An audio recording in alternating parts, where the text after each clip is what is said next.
Vamos a hacer primero una revisión teórica y la siguiente clase vamos a hacer y resolver unos ejercicios prácticos sobre la revisión teórica que estamos realizando.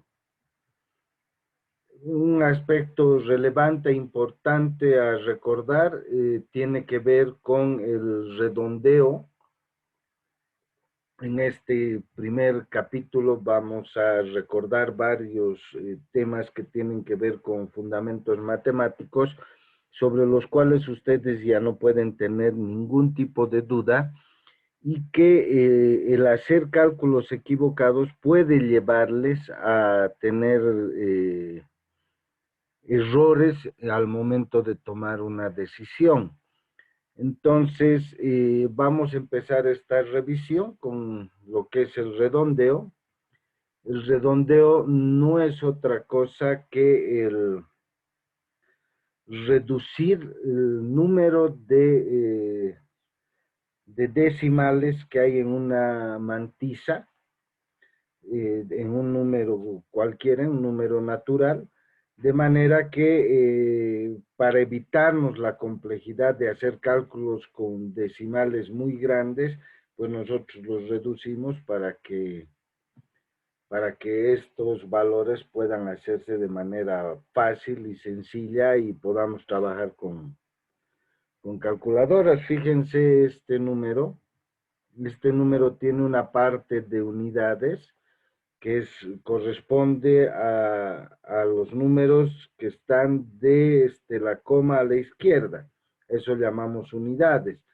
En este caso estaríamos hablando de 1257 unidades, ¿no?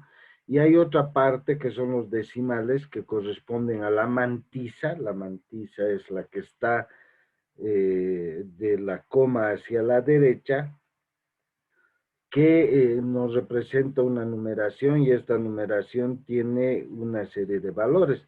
Fíjense, este número se leería 1257 unidades con 79.581.765 10 millonésimas. Esa es la forma correcta de leer este número, ¿ya? Pero bueno, algo que vamos a ponernos de acuerdo es que para estandarizar los cálculos que vayamos realizando en la asignatura, para que no tengamos toda una variedad de resultados, vamos a trabajar normalmente con 6 cifras significativas en la mantisa. Un poquito para que recuerden los nombres de la parte decimal, porque los números enteros con seguridad los leen con mucha facilidad. Pero para que recuerden los nombres de los decimales en la mantisa de acuerdo a su posición y puedan hacer una lectura adecuada del número, empezando de la coma a la derecha vamos a tener las décimas, las centésimas, las milésimas, 10 milésimas, 100 milésimas y millonésimas, ¿ya? Fíjense que este número, así como está, se leería de la siguiente manera: 45.267 unidades con, no coma, por favor. Ese es un aspecto que tienen que eliminar de su forma de hablar, ¿ya? Tenemos que aprender a decir los números como son, porque ustedes no leen 45.267 unidades, ¿no ven? No se lee así este número. Este número se lee 45.267 unidades con 486.354 millonésimas. Esa es la forma correcta de leer un número, ¿ya?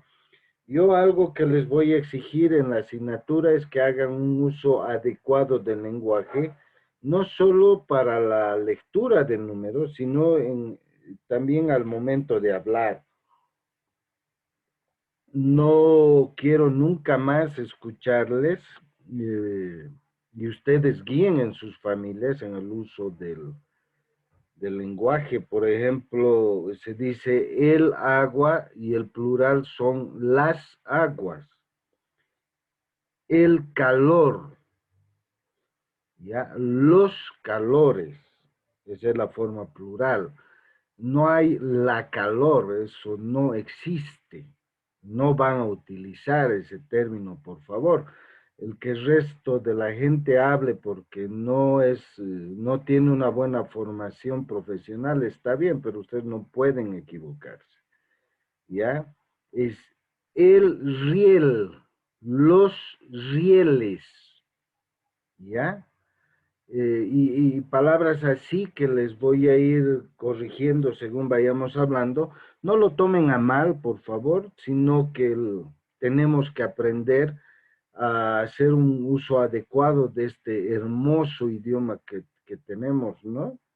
Entonces, así como les voy a ir corrigiendo en el uso del lenguaje, si bien no soy profesor de lenguaje ni de literatura, pero tengo la obligación de que ustedes, como ya están en un proceso de formación de profesionales, pues tengo la obligación de guiarles para que hagan un buen uso de nuestro idioma.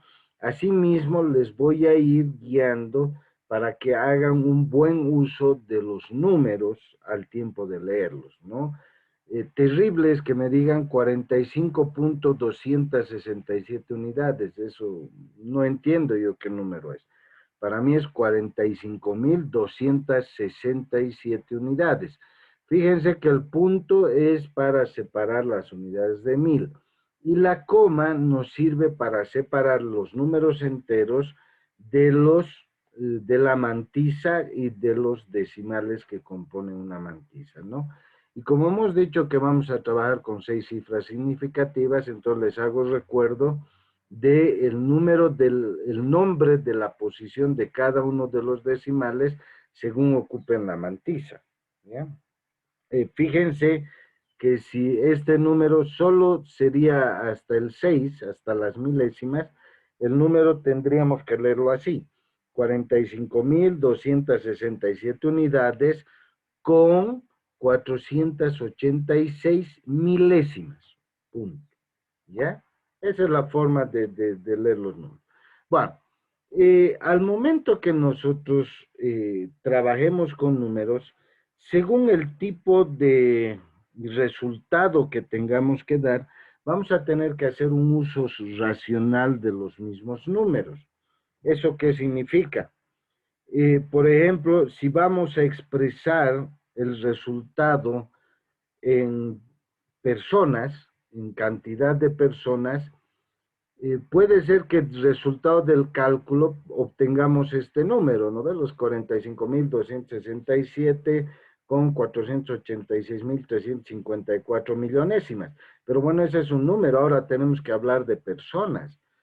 Las personas son enteras, no puedes dividirlas, no puedes decir 45.267 con 486.354 millonésimas de persona. Esas 486.354 millonésimas de persona, no se entiende qué es media persona, o sea, estamos tomando en cuenta solo la parte de arriba de la persona, solo la parte de abajo, o la estamos partiendo casi por la mitad a la persona, ¿no? Entonces, al hacer el uso racional de los números al tiempo de dar una respuesta, pues aquí diremos, estamos hablando de 45.267 personas y tendremos que hacer a un lado el número de la mantisa, pues no correspondería a un uso racional de los números, ¿no? Entonces, algo que yo quiero que tomen en cuenta es eso muy importante. Ahora, si nosotros hacemos este cálculo y tenemos que referirnos a unidades monetarias, por ejemplo, a bolivianos, bueno, sabemos que las unidades monetarias se dividen hasta las centésimas. De ahí viene el centavo, ¿no ve? Un centavo en realidad equivale a una centésima. Entonces, si este número tendría que redondearlo para dar una respuesta en cuanto a números, yo tendría que basarme hasta las centésimas. y eso significa que tendría que hacer un redondeo hasta las centésimas. Y el número resultante vendría a ser, en términos de unidades monetarias, en este caso bolivianos, diríamos 45.267 bolivianos con 49 centavos. Bueno, ¿por qué no he dicho 48 centavos? Porque ya he tenido que aplicar un redondeo. ¿Ya? Ese redondeo hace que este número que está con 8, por efecto de los otros números, aplicando las reglas de redondeo, se aumente en una unidad. Y por eso es que se convierte en 49 centésimas, pero al momento de hablar de centavos, ya no diría 49 centésimas, diría 49 centavos, ¿ya? Bueno, veamos cuáles son esas reglas que deberemos tomar muy en cuenta al momento de hacer el redondeo de una mantilla. Primera regla, dice, si el último dígito o el último dígito se incrementa en una unidad, si los valores que siguen son mayores a 5. Segunda regla, no debe cambiarse el último dígito si los números que siguen son menores a 5. Y la última, que dice, si el último número es impar y el valor que sigue al último dígito es exactamente igual a 5, entonces debe incrementarse en una unidad, ¿no es cierto? Esta última regla también podemos interpretarla de la siguiente manera.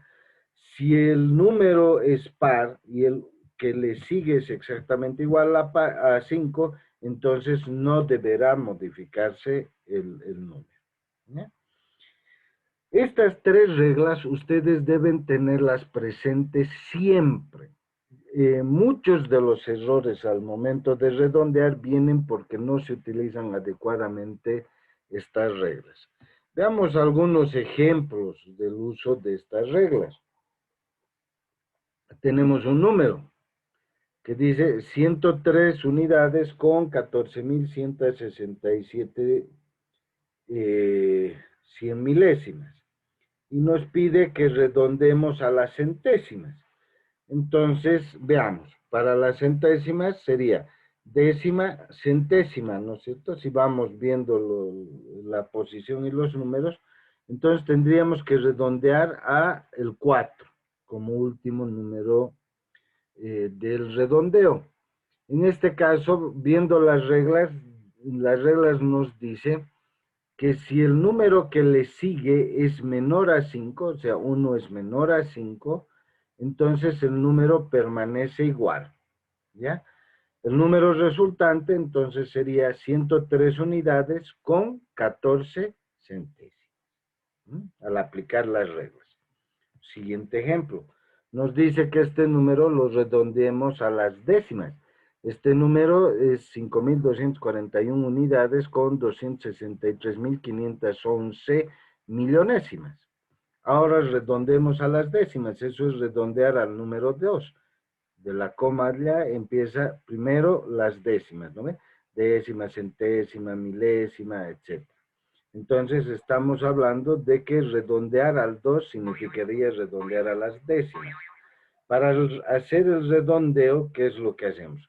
Vemos qué número le sigue al 2 y vemos que es el 6 y hay una norma que dice, si el número que le sigue es mayor a 5, entonces 6 es mayor a 5, por tanto este número deberá aumentarse en una unidad. Entonces el número resultante va a ser 5.241 unidades con 3 décimas, ¿ya? Tercer ejemplo. Tenemos este número que nos piden que redondemos a las milésimas, ¿no? Entonces, si nosotros vemos desde la coma a la derecha, las milésimas serían décima, centésima, milésima. Entonces, tenemos que redondear al número 3. Y vemos que el número que le sigue es exactamente igual a 5, ¿ya? Porque quiere decir que de este 5 ya no hay valores, ¿no? Ya no aparece. Si hubiera un valor que diga 0,00001, ya sería mayor a 5. Pero como los que le siguen es exactamente todo 0, entonces exactamente igual a 5, fíjense eso. Entonces aplicamos la regla. ¿Y qué nos dice la tercera regla? Nos dice que si el número es impar y el número que le sigue es exactamente a 5, debe aumentarse en 1.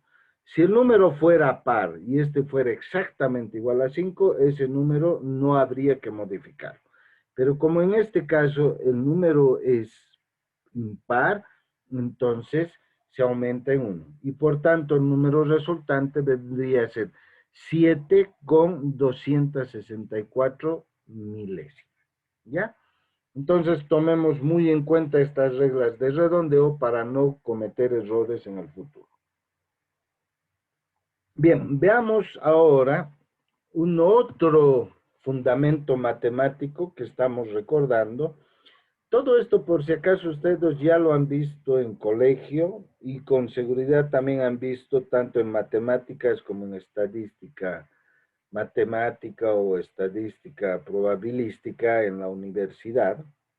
Entonces, lo único que estamos haciendo es recordar estos valores para que ustedes hagan un buen uso de la matemática, de los fundamentos matemáticos adelante. Veamos, estamos hablando de las proporciones ahora. ¿Qué es básicamente una proporción? Una proporción es la relación entre dos números, que se define como un cociente entre estos dos números que dan como resultado un valor, un tercer número, ¿ya? Entonces, una razón es, por ejemplo, A dividido entre B, y esto me va a dar un valor que es igual a X, ¿ya? Por ejemplo, si A vale 1 y B 2, el valor resultante será 5 décimas, ¿no es cierto? Entonces, una razón es un cociente, o sea, una división, a eso se refiere, que nos da un valor. Pero fíjense que este valor resultante podría ser también el resultado de otra razón. Por ejemplo, C entre D, que C valga 5 y D valga 10. 5 dividido entre 10 me va a dar también a 5 décimas, me va a dar un resultado que va a ser igual a 5 décimas. Por tanto, estas 5 décimas que resultaban de dividir entre B va a ser igual a las 5 décimas que resulta de dividir C entre D. Por tanto, estas dos razones, A entre B va a ser igual a C entre D.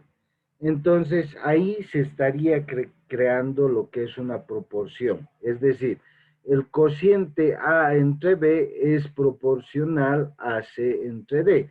¿Por qué? Porque los dos nos dan un mismo número. ¿No ve? 1 dividido entre 2, 5 décimas, 5 dividido entre 10, 5 décimas. Por tanto, ahí se genera una proporción.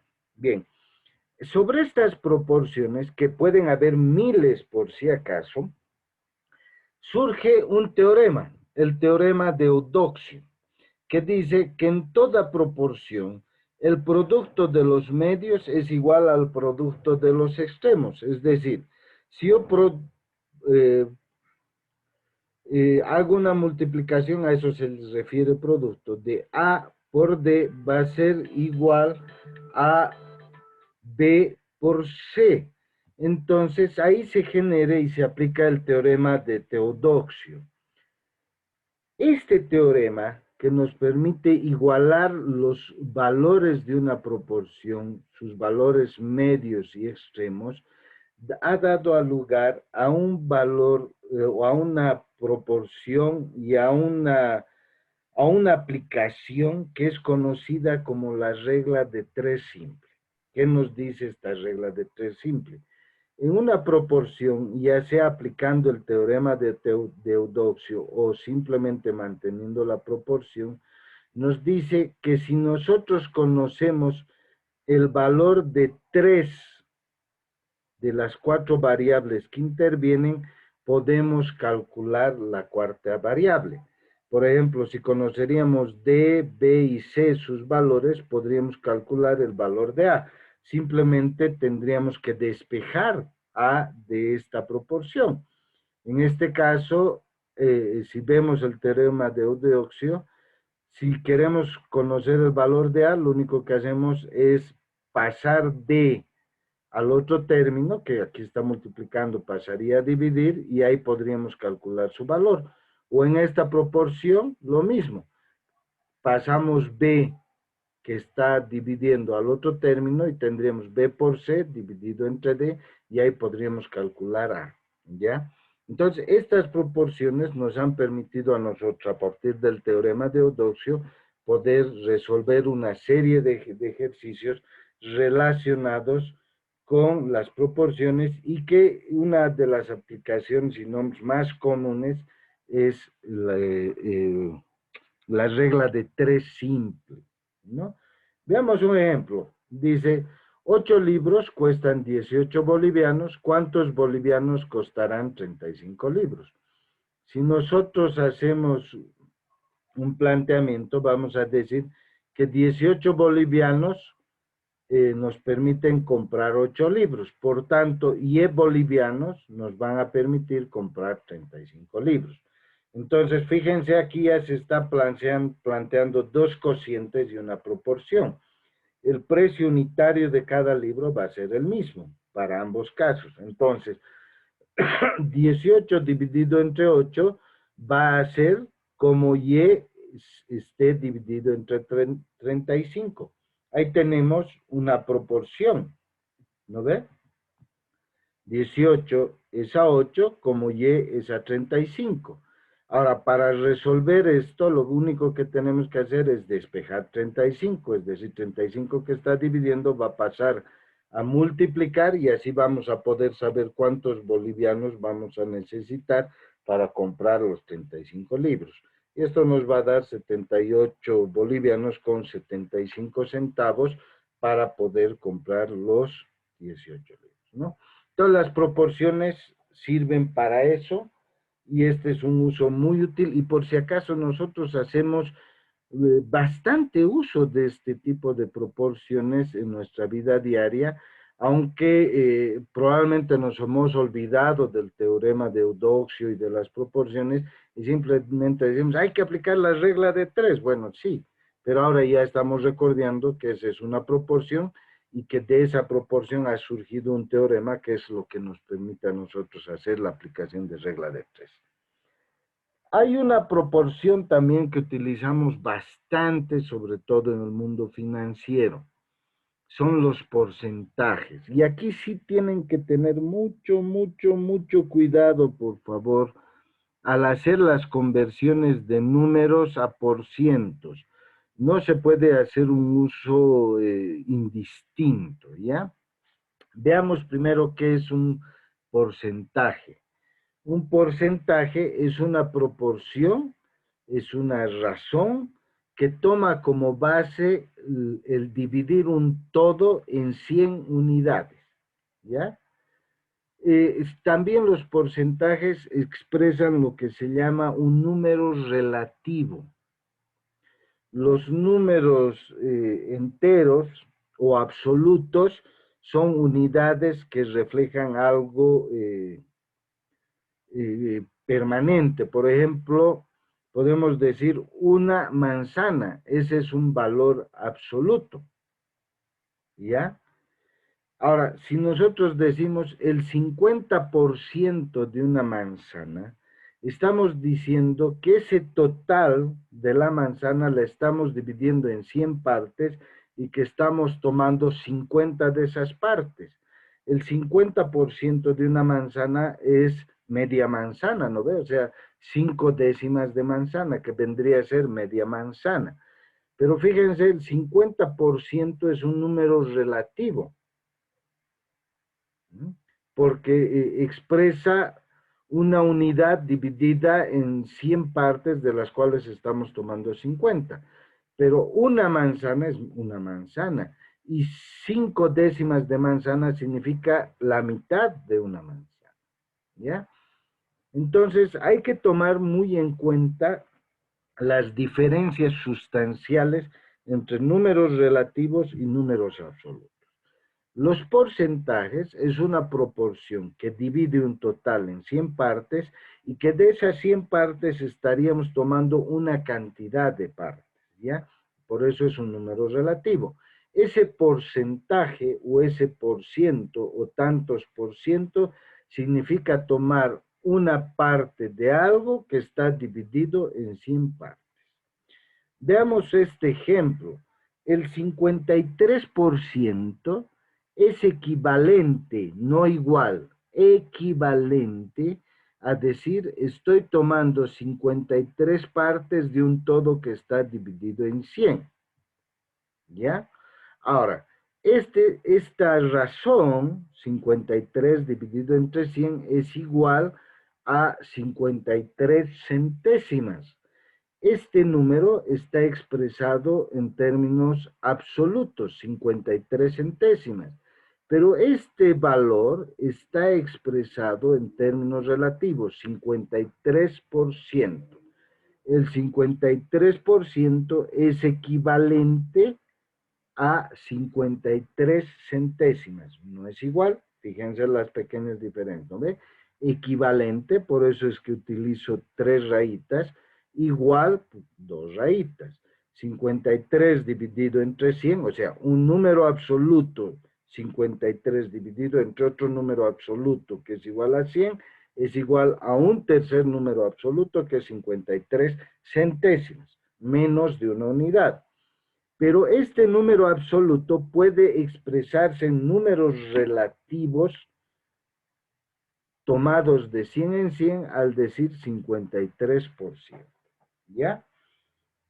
Esa es la forma de hacer las equivalencias entre el número relativo porcentaje y el número absoluto, que es el resultado equivalente en términos de unidades, ¿no es cierto? Nunca se olviden esto por si acaso, porque cuando tengamos que hacer operaciones que impliquen números absolutos y números relativos expresados en porcentaje, primero siempre el número relativo hay que convertirlo a un número absoluto y recién se pueden hacer las operaciones, ¿ya? En matemáticas hay un dicho, no se puede mezclar chicha con limonada. ¿Eso qué significa? Que para hacer operaciones matemáticas, todos los números deben estar expresados en la misma unidad de medida. Por tanto, debemos convertir todos los números relativos a la unidad absoluta y recién podremos hacer las operaciones. Un ejemplo, dice, una persona invierte $5,800. Este es un número absoluto y tiene una ganancia del 16%. Ese es un número relativo que me está diciendo que la ganancia de invertir estos 5,800 es que va a recibir por cada 100 unidades 16 unidades de ganancia. ¿No ve? Eso significa 16%, es equivalente a decir 16 dividido entre 100. Y me pregunta, ¿cuál es el monto en dinero de la ganancia? O sea, me está diciendo cuánto en dinero va a ganar o a cuánto equivale este 16% en términos de ganancia, tomando como referencia estos 5,800. Entonces, ¿qué es lo primero que tenemos que hacer siguiendo las reglas matemáticas? Es convertir este número relativo a un número absoluto, es decir, 16 dividido entre 100 me va a dar 16 centésimas y recién ahora puedo hacer la operación, hacer la equivalencia. Es evidente que en las calculadoras modernas podemos nosotros hacer la aplicación, pero ¿qué es lo que hace la calculadora? Hace esta operación, primero internamente, convierte el 16% en unidades naturales, es decir, 16 dividido entre 100 me va a dar 16 centésimas y recién hace la operación, 16 centésimas por 5,800 para saber cuánto de valor vamos a obtener, ¿no es cierto? Esa es una forma. La otra forma es hacer una proporción donde decimos 5,800 equivale al 100% y X al 16%, ¿eh? Utilizando proporciones. Y al final vamos a obtener lo mismo. 16 centésimas por 5.800 dividido entre 1 y me va a dar el valor en términos absolutos. O sea, que el 16% de 5.800 es igual a 928. Por tanto, en términos monetarios, la ganancia que se va a obtener del 5.800 al 16% va a ser de $928 de ganancia, ¿no? Entonces, fíjense que las proporciones y el porcentaje nos ayudan a nosotros a hacer este tipo de ejercicios. Vuelvo a ser insistente e incisivo. Tienen que tener siempre el cuidado que cuando haya valores absolutos y valores relativos, primero deben convertir los valores relativos a valores absolutos, o sea, sus equivalentes, y recién pueden hacer las operaciones. No pueden mezclar las unidades, ¿ya? Por favor, siempre tengan ese cuidado. Bien. Ahora veamos un otro fundamento matemático, una otra operación que vamos a utilizar bastante y se utiliza bastante, que es la media aritmética o el promedio de valores. ¿Qué es la media aritmética? En realidad, la media aritmética es una medida de tendencia central que lo que hace es, a partir de un cociente, de una división, encontrar un valor promedio respecto a ciertos valores a los cuales se los toma como referencia, y a partir de la suma de estos valores se obtiene este valor promedio. ¿Cómo opera esto? La fórmula general es X media, o sea, el valor promedio de X o la media aritmética de X. Fíjense, esa es la notación, el valor genérico, ¿no es cierto? Una variable genérica con una raíz encima ya nos da una idea de que estamos hablando de la media aritmética o el promedio de esa variable.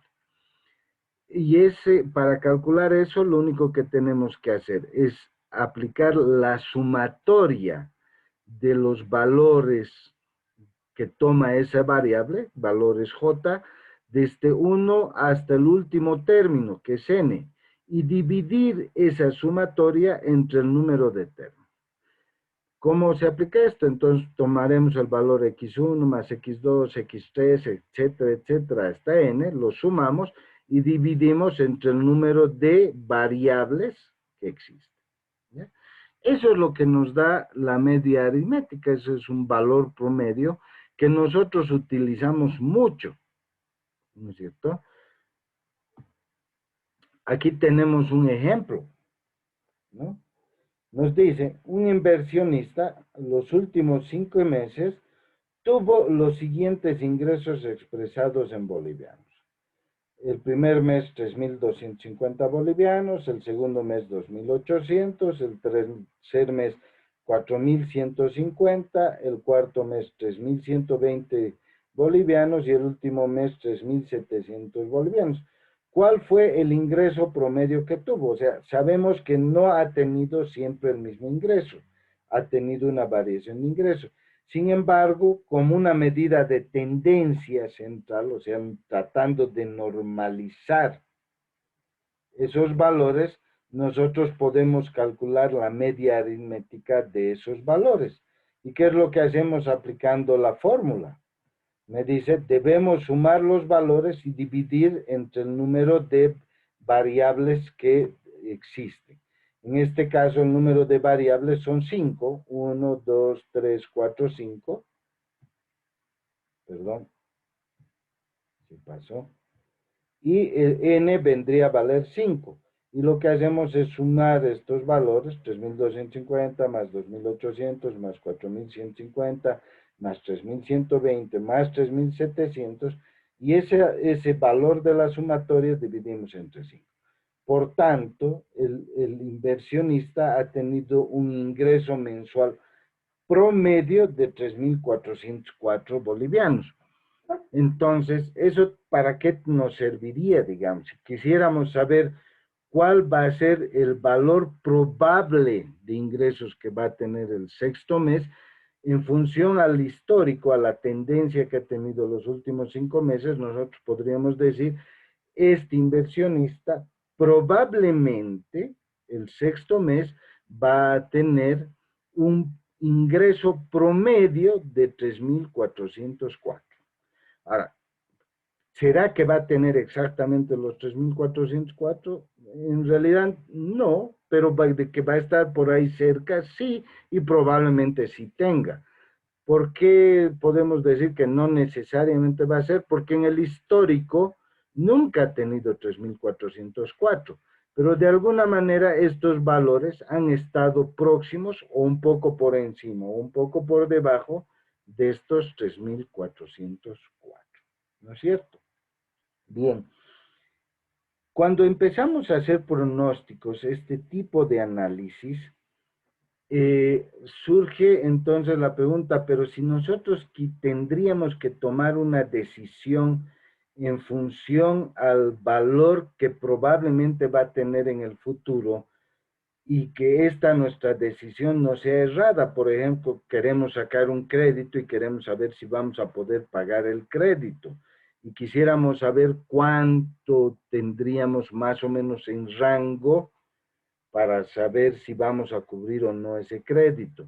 Sabemos que algunos meses hemos recibido menos que 3.400, 2.800, 3.120, 3.250, que otros meses hemos tenido por encima, 4.150, 3.700. Entonces, fíjense cuál será mi rango más o menos de seguridad. Ya tengo una tendencia, pero me gustaría saber cuál sería el valor mínimo que podría llegar y el valor máximo que podría llegar. Entonces, ahí se aplica un otro instrumento de matemáticas que nos sirve mucho por si acaso, que es la varianza y la desviación estándar, sobre todo la desviación estándar, porque la desviación estándar nos va a permitir a nosotros calcular ese margen de variaciones que se tiene respecto a la media. La varianza y sobre todo la desviación estándar es otra unidad de tendencia central, por si acaso. Es otra medida de tendencia central que lo que hace es permitirnos calcular cuáles son esas variaciones respecto a la media que podemos esperar hacia futuro como resultado de esas variaciones que han existido en los valores que hemos visto al momento de comparar la media aritmética con los valores reales. La desviación estándar es un valor que nosotros vamos a utilizar mucho, por si acaso, en análisis financiero y que sobre todo nos permite calcular algo que conocemos como el riesgo de las inversiones. El riesgo no es un valor subjetivo, sino es un valor matemático que podemos calcular y lo hacemos a partir precisamente de la desviación estándar. Pero para calcular la desviación estándar, previamente tenemos que calcular la varianza, porque la desviación estándar no es otra cosa que la raíz cuadrada de la varianza. ¿Qué es la varianza? Básicamente, la varianza nos expresa cuál es la dispersión que existe, promedio, o sea, la dispersión cuadrada promedio de los valores respecto a la media aritmética o al promedio que hemos calculado. Y fíjense que lo que hace es eso, o sea, calcular la sumatoria de los cuadrados de la varianza o de la desviación del valor respecto a la media y todo eso dividirlo entre el número de observaciones. Y eso nos va a dar la varianza al cuadrado. Cuando nosotros sacamos la raíz cuadrada de esta varianza, vamos a obtener el promedio de las desviaciones individuales respecto a la media aritmética. Es decir, ¿Cuánto va a variar hacia arriba o hacia abajo? No nos olvidemos que la raíz cuadrada tiene dos signos, positivo y negativo. ¿Cuánto va a variar respecto a la varianza o a la media aritmética ese valor que hemos calculado? Y eso es lo que hace la desviación estándar. De hecho, en el análisis financiero ya les decía, este cálculo de la desviación estándar es bastante fundamental para poder nosotros hacer evaluaciones de riesgo de manera que nos permitan disminuir los factores de error respecto a una decisión que podamos tener. ¿Qué es lo que hace la desviación estándar? Es mostrarnos una dispersión respecto a la media. Cuanto mayor sea la dispersión respecto a la media, quiere decir que tenemos un mayor riesgo. Y cuanto menor sea la dispersión respecto a la media, quiere decir que tenemos un riesgo menor. Fíjense en estas dos curvas. El medio, o sea, donde está el pico, nos muestra la media. Aquí tenemos la media y aquí tendríamos la media. Fíjense, en esta primera gráfica existe poca dispersión. O sea, si nosotros trazamos una línea aquí al medio, la desviación estándar vendría a ser esta porción que existe de dispersión de los valores respecto a la media. La varianza vendría a ser el total y la desviación estándar vendría a ser hacia el lado positivo y hacia el lado negativo, qué magnitud de variación existe respecto a la media. Entonces, fíjense aquí, la magnitud de variación respecto a la media es menor en este gráfico que en este. ¿No ve? Y cuando vemos que hay una gran desviación, decimos hay un alto riesgo, porque hay una alta dispersión. Cuando vemos que esta magnitud es pequeña, decimos hay poco riesgo, porque hay una menor dispersión, ¿ya? Entonces, fíjense que cuando nosotros tengamos que tomar decisiones en una empresa, pues nuestras decisiones serán más precisas cuanto menor sea el riesgo. Tendremos menor margen de error. Cuando mayor sea la dispersión, obviamente el riesgo va a ser mucho mayor y nuestras probabilidades de error van a ser mayores. Sin embargo, conocer esta dispersión a nosotros nos permite cometer menor error al tomar la decisión. Por eso es que siempre que hagamos cálculos de la media, deberemos acompañar también con el cálculo de la desviación estándar para poder nosotros tomar un error menor, ¿ya? Fíjense un ejemplo. Tenemos, dice, unas acciones en los últimos meses tuvieron los siguientes precios, ¿no?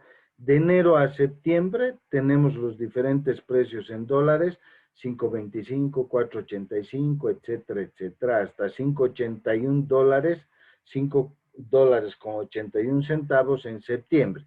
Y me dice, ¿cuál será el precio para octubre de la acción? Para calcular el precio probable, lo que vamos a hacer es calcular la media, ¿ya? Entonces, probablemente el precio promedio va a ser de 5 dólares con 47 centavos. Pero si nosotros comparamos con el histórico, vamos a ver que nunca se ha dado ese precio, que han habido precios por debajo y por encima.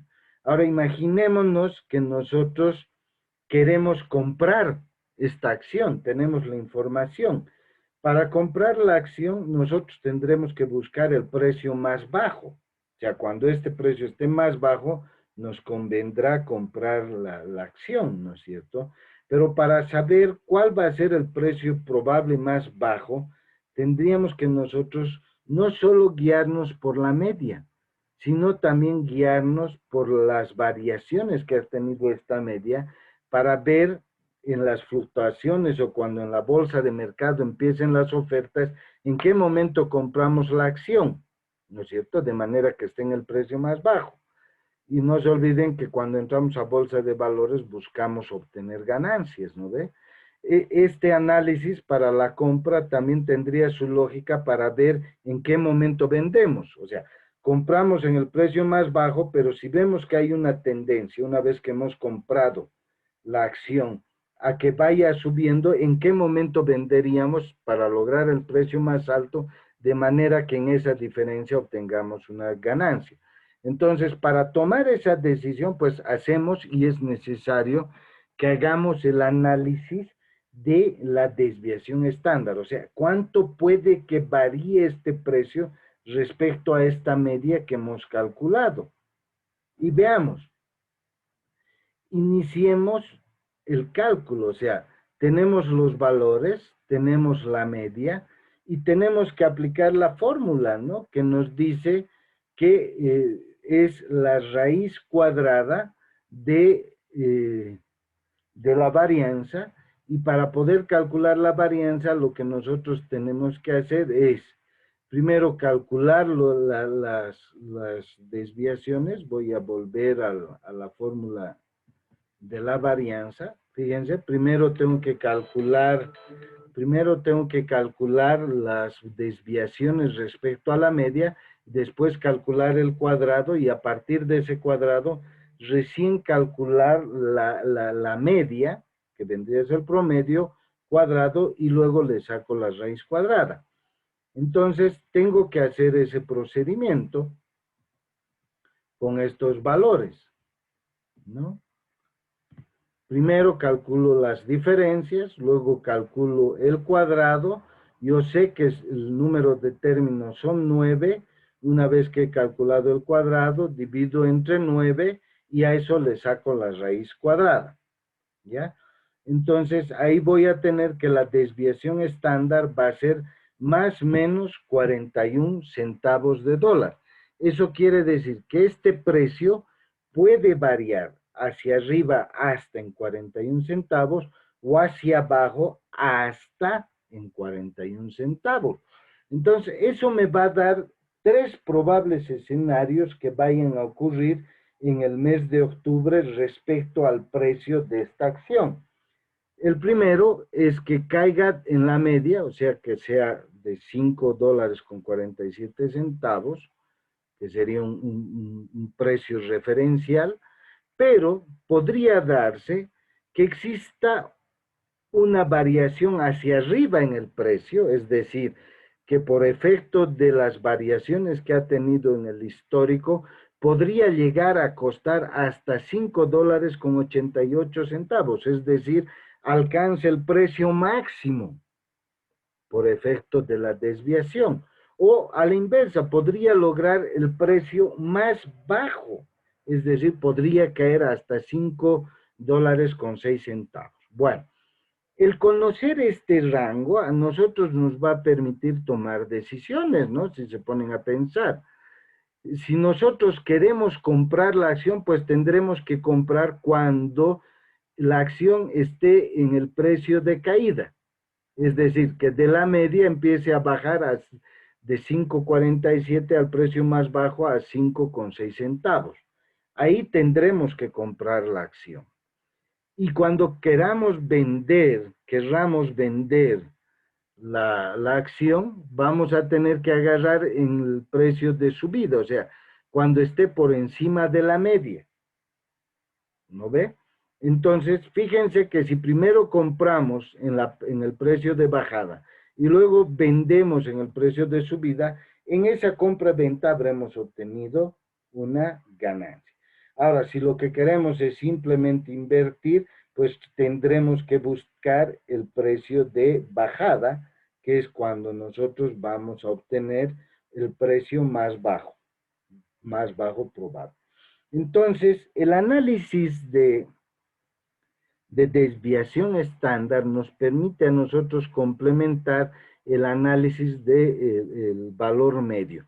Y esto es algo que tienen que ustedes utilizar mucho y en la vida diaria tenemos que utilizar mucho al momento de tomar decisiones financieras. No podemos basarnos únicamente en un precio promedio, sino tenemos que tomar en cuenta las posibles variaciones y desviaciones que se presenten al respecto. ¿Ya?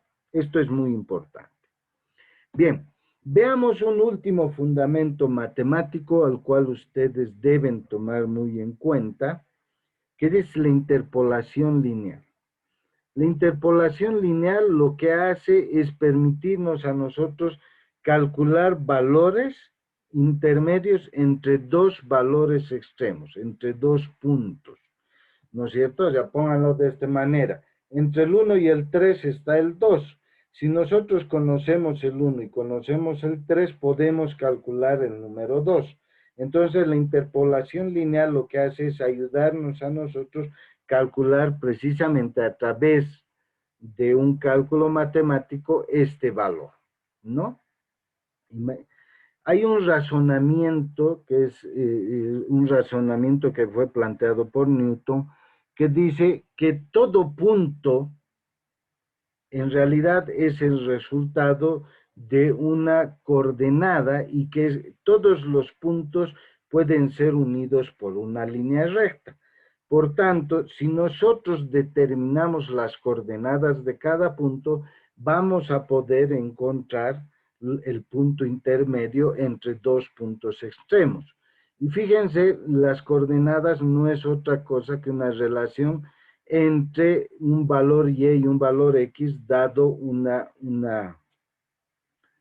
un cuadrante de puntos, ¿no?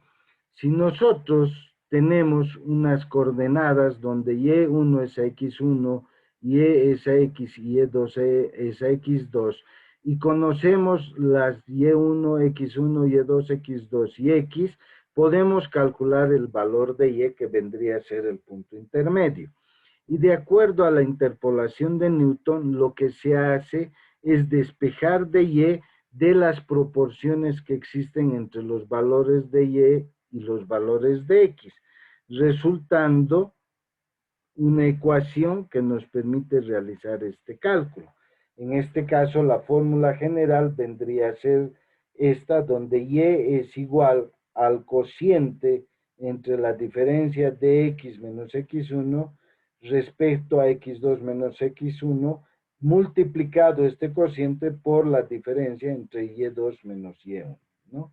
Entonces, estos valores a nosotros nos permiten calcular este tercer valor que vendría a ser el valor interpolado.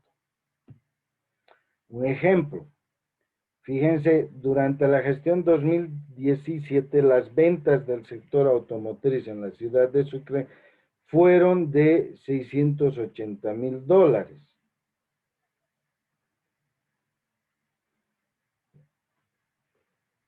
Y en la gestión 2019 las ventas fueron de $835,000. Y se nos pide que nosotros calculemos o estimemos cuáles fueron las ventas en la gestión 2018.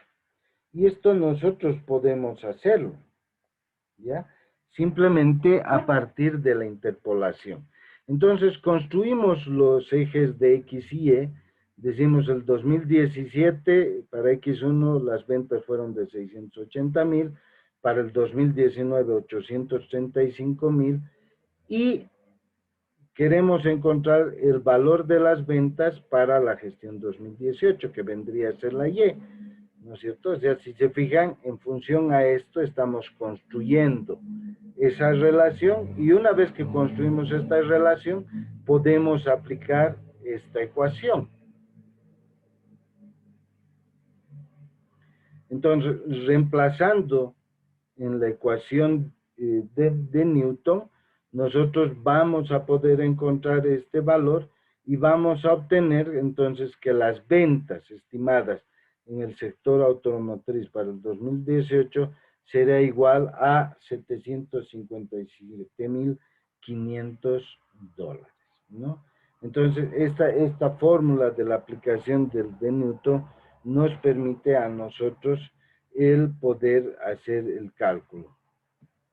Perdón, aquí hay un pequeño error que vamos a corregir en esta fórmula porque es más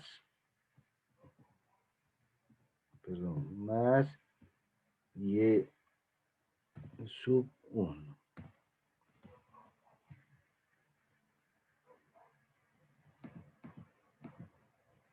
Vamos a hacer la corrección porque ha habido un pequeño error, pero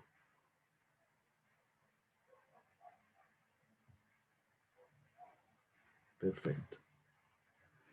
Habiendo hecho esa corrección, entonces esta vendría a ser la fórmula de interpolación lineal de acuerdo a la interpolación planteada por Newton.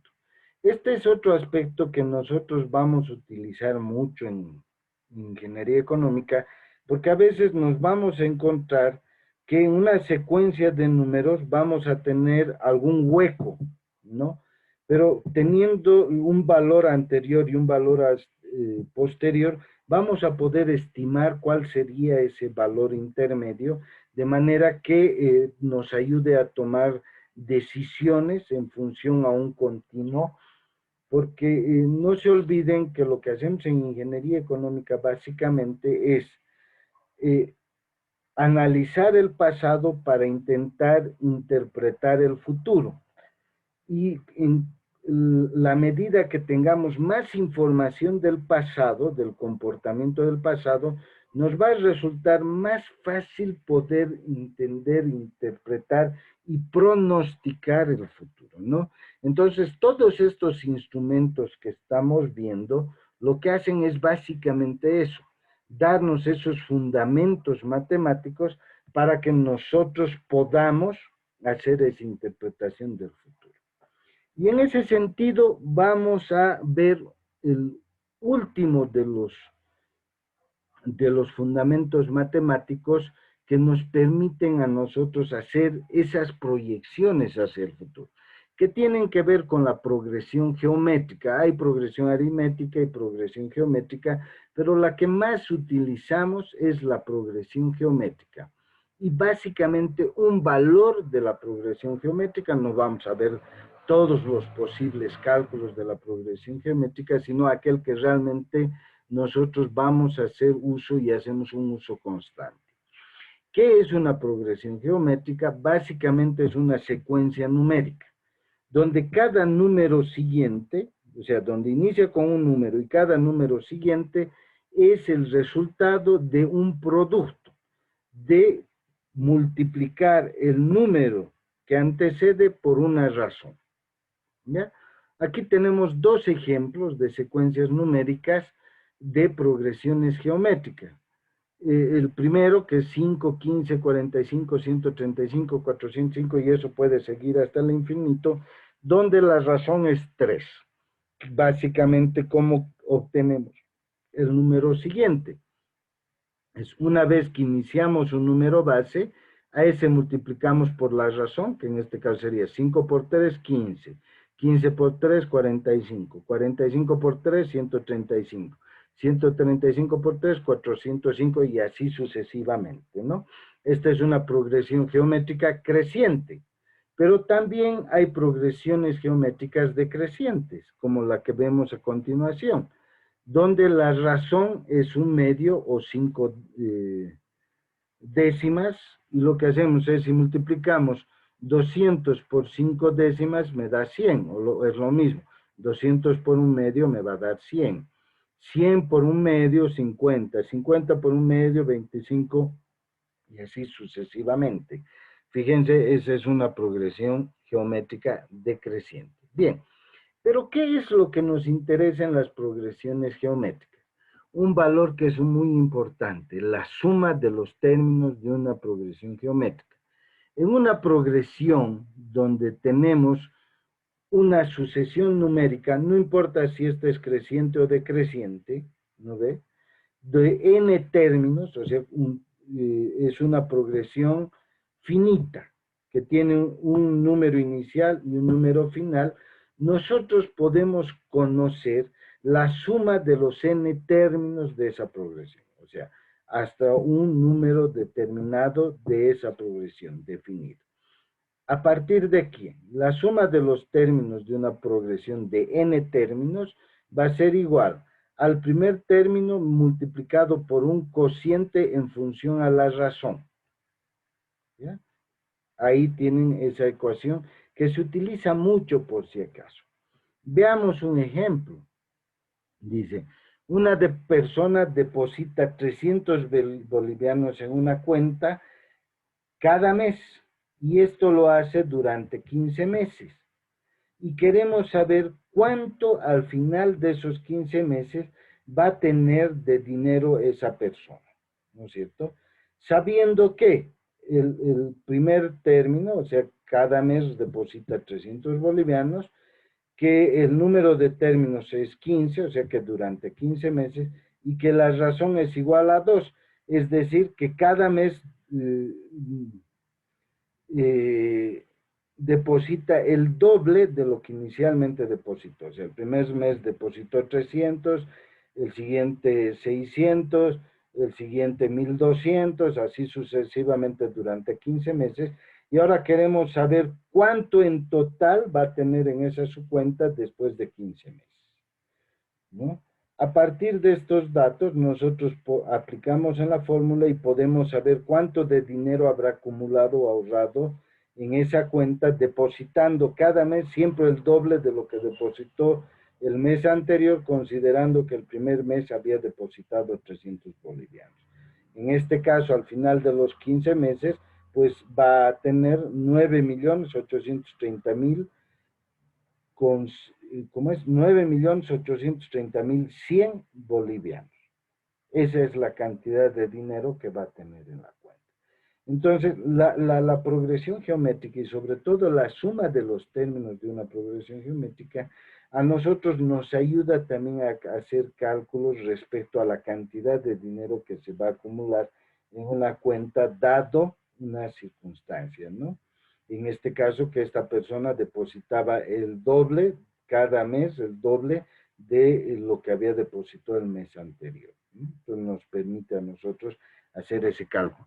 Por si acaso, esta progresión geométrica y la suma de los términos de la progresión geométrica a nosotros nos permite calcular lo que es un aspecto que se llama anualidades.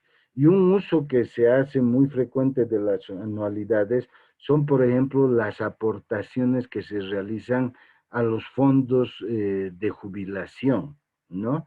Es a partir, obviamente, de una aplicación de esto, donde la razón en realidad viene a ser ya un porcentaje, o sea, una tasa de interés que gana, que nos permite saber cuánto acumulará a lo largo de su vida laboral una persona para saber cuánto de dinero tiene en su cuenta privada y sobre esa base se calcula después la jubilación.